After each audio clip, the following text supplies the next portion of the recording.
हम सभी के दिमाग में कुछ ना कुछ चलता रहता है। हम शांत बैठ भी जाए पर हमारा दिमाग कभी भी शांत नहीं रहता। दिमाग की पक हमेशा ही चलती रहती है। ये थॉट्स की वजह से होता है जो कि हमारे दिमाग में होते हैं, जो कि अनकंट्रोल्ड और यूजलेस होते हैं। थॉट्स को रोकना हमारे कंट्रोल में नहीं है, क्योंकि हमारा दिमाग कभी भी थॉटलेस हो ही नहीं सकता। पर थॉट्स को अटेंशन देना न देना हमारे कंट्रोल में जरूर है। तो चलिए जानते हैं कि कैसे दिमाग की बकबक को रोका जाए। मन में चलने वाले थॉट्स कब बकबक कहलाते हैं? मन की बकबक पैदा होती ओवर थिंकिंग से। जब हम किसी बात को लगातार सोचते हैं तो हमारा मन उस छोटी सी बात का पॉजिटिव और नेगेटिव मीनिंग निकाल के हमसे ही बकबक करने लगता है। हमारे मन में कई इमोशंस होते हैं। हमारा मन इन्हीं इमोशंस के साथ खेलने लग जाता है। एक इमोशन से दूसरे इमोशन पे जंप करता है। कभी पॉजिटिव कहता है तो कभी नेगेटिव कहता है। कभी हमारे फेवर में हो जाता है तो कभी हमारे ही अगेंस्ट हो जाता है। खुद ही सवाल करता है और खुद ही जवाब देता है और हमें भी इसमें उलझाए रखता है। हमारा काफी टाइम और एनर्जी उसी में ही वेस्ट हो जाती है, क्योंकि मन जो कुछ भी बोलता है उसमें आधे से ज्यादा बातें फालतू ही होती हैं। फॉर एग्जाम्पल, मैं जॉब नहीं बिजनेस करना चाहता हूँ, पर इसके लिए इतने पैसे भी तो चाहिए और बिजनेस में रिस्क भी तो है, चले या ना चले। पर मैं जॉब नहीं बिजनेस करना पसंद करता हूँ। क्या जॉब छोड़कर बिजनेस करना आसान होगा? अगर इतना ही आसान होता तो मेरे दोस्त भी तो कर रहे होते। मन दोनों तरह की बातें करता है और अपना पॉइंट ऑफ व्यू आपके सामने रखता है। आप दिन भर में जो कुछ भी देखते हैं, जो भी ऑब्जर्व करते हैं, उसको देखता है, उसको एनालाइज करता है, अपने तरीके से सोचता है, फिर आपसे ही बकबक करने लग जाता है। जिनके दिमाग में हमेशा ही बकबक चलती रहती है, ऐसे लोग कैसे होते हैं? उनमें क्या सिम्टम्स देखने को मिलते हैं? ऐसे लोग हमेशा ही खोए खोए रहते हैं। वो काम कुछ करते हैं फिर कुछ और ही करने लग जाते हैं। वो भूल जाते हैं कि वो किस लिए आए थे, किस काम के लिए आए थे, क्योंकि वो उस वक्त अपने मन की बकबक सुन रहे होते हैं। आप अपने काम पे फोकस नहीं कर पाते हैं। आप एक ख्याली दुनिया में खोए रहते हैं। कुछ देर आप अपने काम पे फोकस कर पाते हैं, फिर उसके बाद आपका माइंड डिस्ट्रैक्ट हो जाता है। फिर बड़ी मुश्किल से आप अपने काम पे फोकस कर पाते हैं। जब ये सभी बातें बेकार हैं, कुछ भी रेलेवेंट नहीं है, तो हमारा दिमाग इतनी आवाजें करता क्यों है? हम सभी की माइंड और बॉडी को एनर्जी ऑपरेट करती है।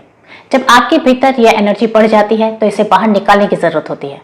लेकिन अगर आप उस वक्त कोई एक्टिविटी नहीं कर रहे हैं, कोई भी काम नहीं कर रहे हैं, अपने माइंड को कहीं इंगेज नहीं रख रहे हैं, तो यही बढ़ी हुई एनर्जी आपके भीतर मौजूद इमोशंस को और भी ज्यादा एक्टिव कर देती है। फिर आप अनकंफर्टेबल सा महसूस करने लगते हैं। फिर आपके दिमाग में बकबक शुरू हो जाती है, या आप खुद ही कुछ ना कुछ बोलने लग जाते हैं। बाहरी दुनिया को देखकर ऑटोमेटिकली हमारे दिमाग में नए नए थॉट्स बनते हैं, जो कि बदलते भी हैं, जिसे कंट्रोल करना हमारे लिए मुश्किल हो जाता है।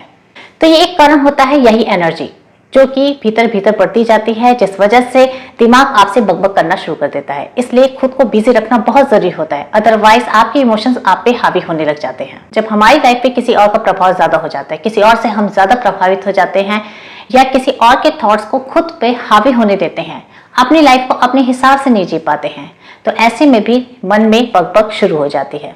जैसे कि एक लड़का कुछ करना चाहता है अपनी लाइफ में, कुछ बनना चाहता है, पर उसके पेरेंट्स उस पर दबाव डालते हैं कुछ और ही बनने के लिए, अपनी मर्जी उस पर थोपते हैं, जिससे कि वो लड़का एक दबाव सा महसूस करता है और अपनी लाइफ में हमेशा अनसेटिस्फाइड सा रहता है, क्योंकि वो अपनी लाइफ अपने हिसाब से नहीं जी पाता है। धीरे धीरे उसके दिमाग में ओवर थिंकिंग शुरू हो जाती है और फिर माइंड चैटरिंग शुरू हो जाती है, जिसे हम मन की बकबक कहते हैं। इसके अपोजिट, अगर उसके पेरेंट्स उसे ये कहते हैं कि तुम जो चाहो वो कर सकते हो, जो तुम बनना चाहो वो तुम बन सकते हो, तो ऐसे में वो लड़का कोई दबाव सा महसूस नहीं करता है और अपनी लाइफ से सेटिस्फाइड भी रहता है। उसका मन शांत रहता है, जिससे ओवर थिंकिंग और माइंड चैटरिंग की प्रॉब्लम भी नहीं होती है।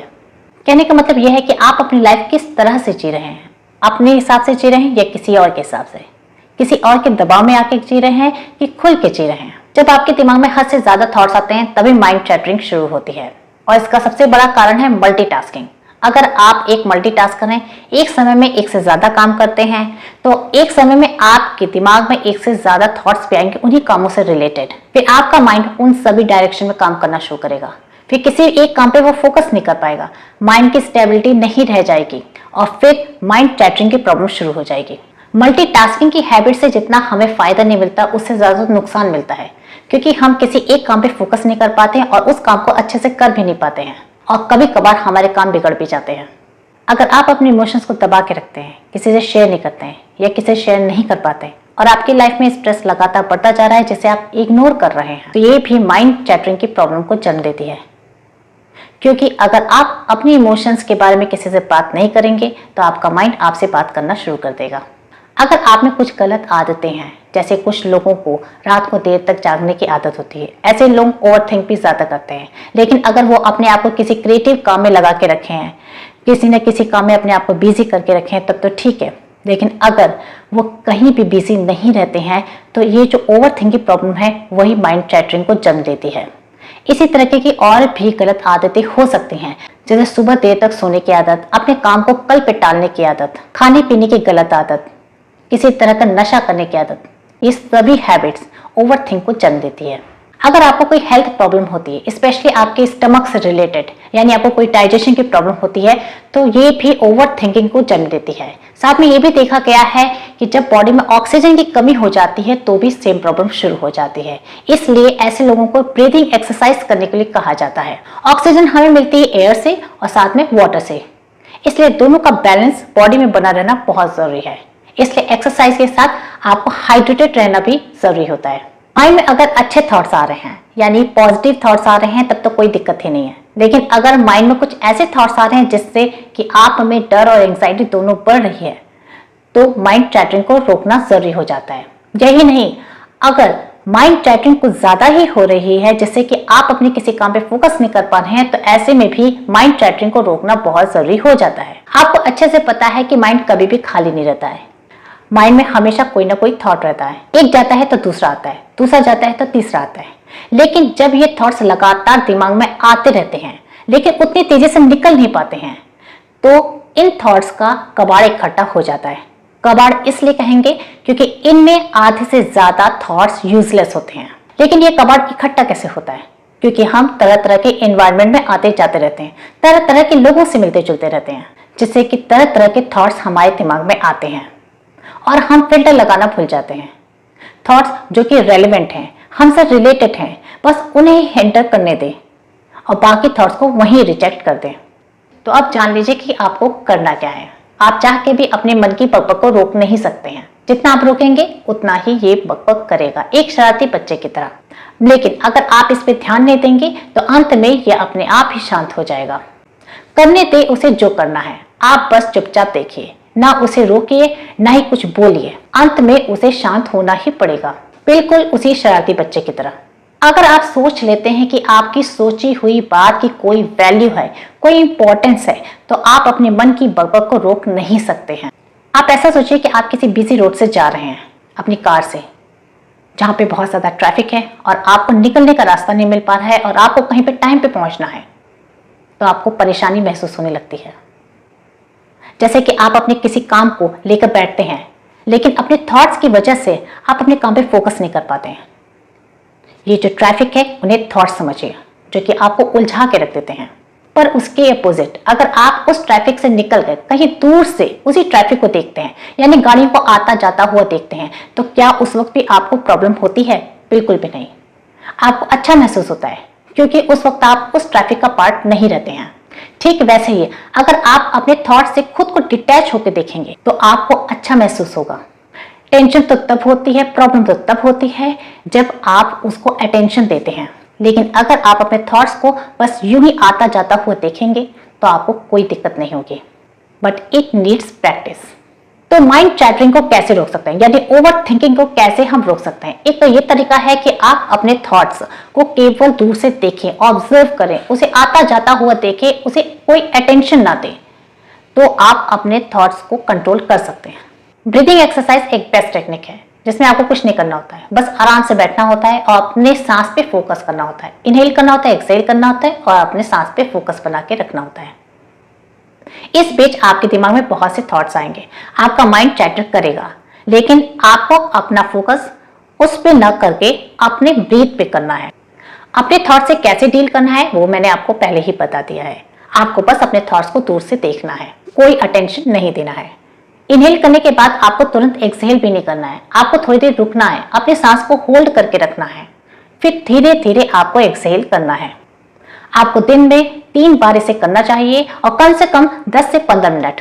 अपनी गलत आदतों को सुधारें, ऐसा कुछ भी खाएं पिए ना जो कि आपकी हेल्थ को खराब करे।